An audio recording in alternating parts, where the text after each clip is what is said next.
Los Angeles Lakers 125-109 para cima do Brooklyn Nets, um verdadeiro amasso, uma vitória extremamente fácil e muito tranquila para o Lakers. Só para ter ideia, o Lakers levou basicamente uma margem de 30 pontos para o intervalo e ali já tinha matado o jogo. Enfim, eu vou comentar sobre essa partida aqui nesse vídeo, só antes de destacar que eu tenho dois canais sobre NBA, que é o 21 NBA Club e o 42 NBA Club. Aqui eu vou trazer a análise dessa vitória do Lakers sobre o Brooklyn Nets, no outro canal a vitória do Detroit Pistons sobre o Denver Nuggets. Ontem que também teve outros jogos interessantes, eu cogitei trazer Boston Celtics e Dallas, onde o Celtics venceu por uma margem de 10 pontos. Cogitei trazer o jogo do Warriors contra o Philadelphia 76ers, onde o Gui Santos foi cestinha do Warriors, mas sem o Curry. O Philadelphia venceu com muita facilidade também. Seriam outros jogos que eu cogitei trazer, né? Enfim, mas estou trazendo esse do Lakers. Beleza? Destacar que eu tô fazendo esse vídeo basicamente 4 da manhã, cara. Pô, 4 da manhã de uma quarta-feira, cara. Se você não tiver inscrito, já se inscreve e curte aí o vídeo. Destacar também que para quem gosta do Lakers, eu separei uma caneca do Los Angeles Lakers personalizada. Você consegue colocar o seu nome e o seu número nela. Quem gosta do Lakers, eu indico que dê uma olhada. Link nos comentários. Bom, vamos começar olhando o lado do Brooklyn Nets, porque foi o mandante, e depois a gente vai pro lado do Lakers. Eu já queria destacar algumas coisas. Esse time do Brooklyn Nets, totalmente largado, já teve vários atropelos sofridos nessa temporada, margens de 40, 50 pontos. Nesse jogo daqui é porque o Lakers depois do intervalo tirou o pé. Mas se continuasse na mesma pegada que teve na primeira parte do jogo, antes do intervalo, era jogo para 50, 60 pontos de diferença também. Que nem eu falei no início do vídeo, o Lakers fechou com basicamente 30 pontos de vantagem no intervalo da partida. O Brooklyn Nets não tá nem conseguindo ser competitivo nesses jogos assim. Quando joga extremamente focado, consegue dar trabalho. Porque tem um ou outro jogador interessante. O Michael Porter Jr. faz uma baita temporada. O Cameron Thomas é bom jogador, mas desde que voltou de lesão parece que não quer jogar sério. Ou a minutagem diminui, joga pouco e não consegue jogar o que já foi em algum dia. O Deming é um excelente jogador, um novato que é muito bom. O Claxton e o Noah Clooney também não são ruins. Então, é um time do Brooklyn Nets que poderia dar mais trabalho, cara, mas é um verdadeiro saco de pancadas na maioria dos jogos. A temporada do Brooklyn Nets já acabou, de novo, que nem foi e vem sendo já há alguns anos. E é isso, o Brooklyn Nets não vai chegar a lugar algum. Maior destaque do Brooklyn Nets aqui no jogo, Michael Porter Jr. com 21 pontos, além de 10 rebotes e 3 assistências, mas ele teve 0 de 9 nas bolas triplas, um aproveitamento muito ruim na principal característica dele. 7 de 18 nos arremessos não é algo extremamente horrível, é algo ruim, mas que ele conseguiu compensar sendo o cestinha do Brooklyn Nets no jogo ainda. Mas 0 de 9 nas bolas triplas, que é a principal característica dele. De fato, o Michael Porter Jr., que foi o melhor jogador do Brooklyn no jogo, em quesito pontuação pelo menos, não fez um jogo bom. Se ele tivesse feito, talvez era para ele. Eu tô falando aqui de um jogo de 50 não, mas pelo menos uns 30, 40 pontos dele. Porque 0 de 9 nas bolas triplas é muito ruim. Ainda mais para um cara que tem isso como grande arma. Aí depois foi o Igor Deming com 10 pontos, 11 pontos aliás. Ele que teve 3 de 8 nas bolas triplas, também que é a principal característica dele. O Claxton 10 pontos além de 5 rebotes. O Traoré com 7 pontos além de 5 rebotes e 4 assistências, mas 3 de 9 nos arremessos, o que é ruim. O Noah Clooney com 6 pontos e 4 rebotes, com 3 de 7 nos arremessos, também abaixo dos 50%. No geral, aqui dos titulares, o que dá para destacar é que o aproveitamento do Traoré é muito ruim e o aproveitamento nas bolas triplas do Michael Porter Jr. foi desastroso. A principal característica do principal jogador do Brooklyn Nets ele não conseguiu executar de forma bem feita. E mesmo fazendo 21 pontos, é um jogo abaixo do Michael Porter Jr. Pelo que ele pode e pela principal característica dele, que é justamente as bolas triplas.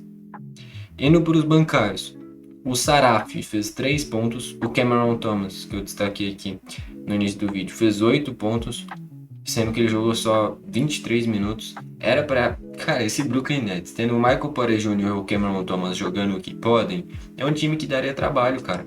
porque o Michael Porter Jr. tá fazendo uma temporada incrível. Saiu de coadjuvante no Denver Nuggets para protagonista no Brooklyn Nets. E o Cameron Thomas é um excelente jogador, mas desde que voltou de lesão, parece que, sei lá, não joga tudo que sabe, né? Enfim, por sinal, nessa troca do Cameron Johnson pelo Michael Porter Jr., né? O Cameron Johnson indo pro Denver Nuggets e o Michael Porter Jr. indo pro Denver, o Cameron Johnson é mais novo, mas pelo tanto que renderam, não tem comparação. O Brooklyn Nets saiu ganhando muito. O Cameron Johnson era um segundo principal jogador do time depois do Cameron Thomas. O Michael Porter Jr. chegou e é o principal jogador disparado desse time do Brooklyn Nets. Enquanto isso, o Cameron Johnson até hoje está machucado no Denver. Então talvez nesse médio e longo prazo o Cameron Johnson possa valer mais a pena para o Denver. Só que atualmente não tem comparação. O Brooklyn Nets saiu ganhando muito nessa troca. O Michael Porter Jr. tá jogando demais, cara.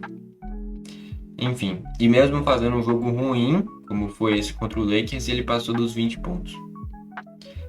Enfim, o Zion Williams com 17 pontos também contribuiu, ele fez um bom jogo. O Day'Ron Sharpe com 19 pontos, 14 rebotes e 5 assistências, 9 de 12 nos arremessos, também muito bom.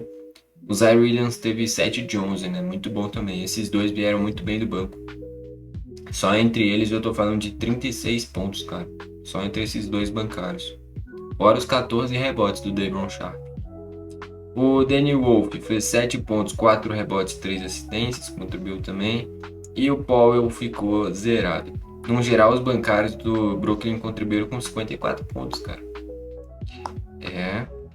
Por exemplo, o plus-minus do Zion Williams e do Day'Ron Sharpe ficou positivo. O time foi lá e perdeu por quase 20 pontos. E o plus-minus do Day'Ron Sharpe foi de 14 positivo, cara. Com o Day'Ron Sharpe em quadra, analisando só o tempo dele de quadra, o Brooklyn Nets, que perdeu por quase 20 pontos, teria vencido por 14. No geral, o Day'Ron Sharpe mudou o jogo, né, cara? Agora, o plus-minus aqui do Claxton é bizarro, menos 30 pro Claxton em plus-minus, né? O tempo dele de quadra, o Brooklyn Nets foi extremamente esmagado, né, cara? Enfim, a melhor notícia aqui pro Brooklyn Nets é que o Day'Ron Sharpe entrou muito bem. Ele é um bom pivô reserva. Enfim. Do lado do Brooklyn Nets é isso. Acho que vale destacar que o Michael Porter Jr., o aproveitamento de bolas triplas dele foi bem abaixo. E o Cameron Thomas não é mais o mesmo que já foi em outros momentos. Se tivesse o Cameron Thomas jogando bem, pelo menos, não só para esse jogo, mas para a sequência de temporada e já de jogos para cá, esse Brooklyn Nets seria mais competitivo. Tendo um Cameron Thomas bem e o Michael Porter Jr. jogando o que já tá jogando, você já teria dois caras que quase todo jogo iriam passar dos 20, 25 pontos, e já seria outra coisa. Fora que o Damian também é muito bom jogador.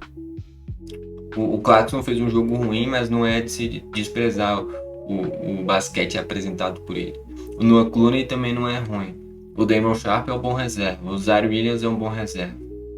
Então, é um time que tem uma ou outra peça interessante ali. Jovens e bons jogadores, por sinal. Mas principalmente o Cameron Thomas falta protagonismo depois que voltou de lesão.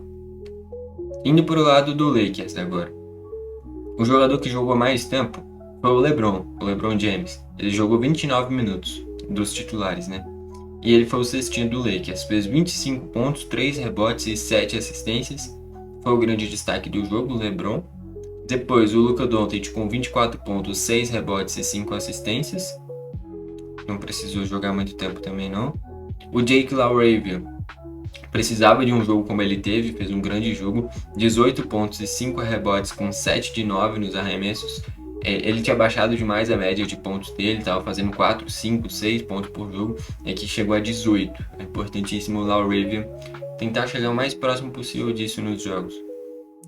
O DeAndre Ayton fez 7 pontos e 8 rebotes e fechando os titulares Marcus Smart com 6 pontos e 3 rebotes, apenas uma assistência.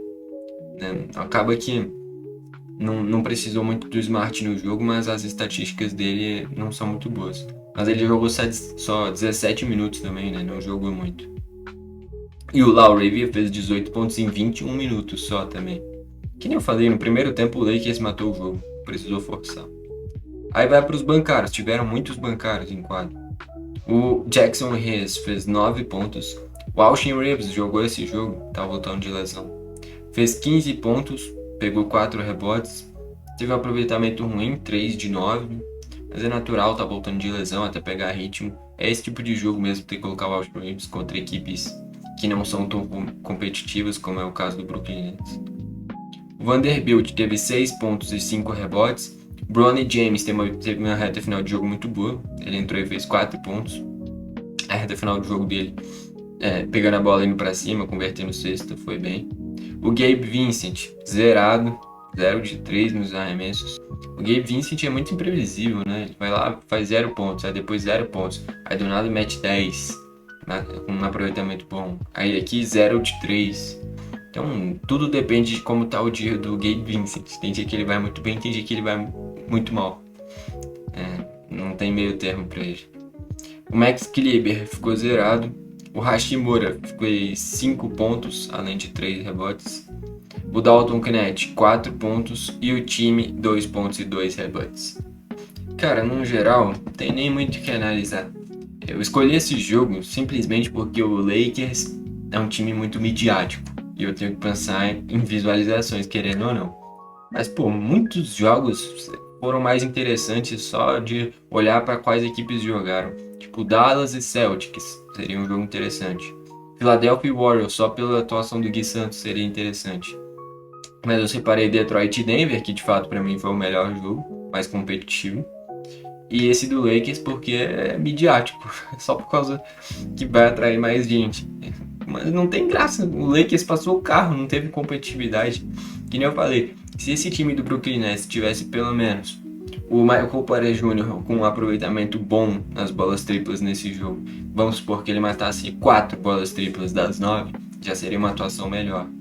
Que o Claxton não tivesse sido tão esmagado nesse jogo, com plus-minus de menos 30, seria outra coisa. Se o Cameron Thomas voltasse ao nível de protagonismo que ele pode ter, porque ele é muito bom, já seria outra coisa. O Brooklyn Nets poderia fazer um jogo melhor. Mas não foi o que aconteceu. Logo no primeiro tempo de partida, o Lakers abriu 30 pontos. Na segunda parte do jogo, o Brooklyn Nets até diminuiu essas margens, venceu os últimos quartos. Só que o Lakers foi queimando essa gordura, né? Não precisava forçar, que nem eu falei, né? O LeBron, o Doncic jogaram nem 30 minutos e isso já foi mais do que o suficiente para vencer do Brooklyn Nets. No geral, uma vitória extremamente tranquila do Los Angeles Lakers.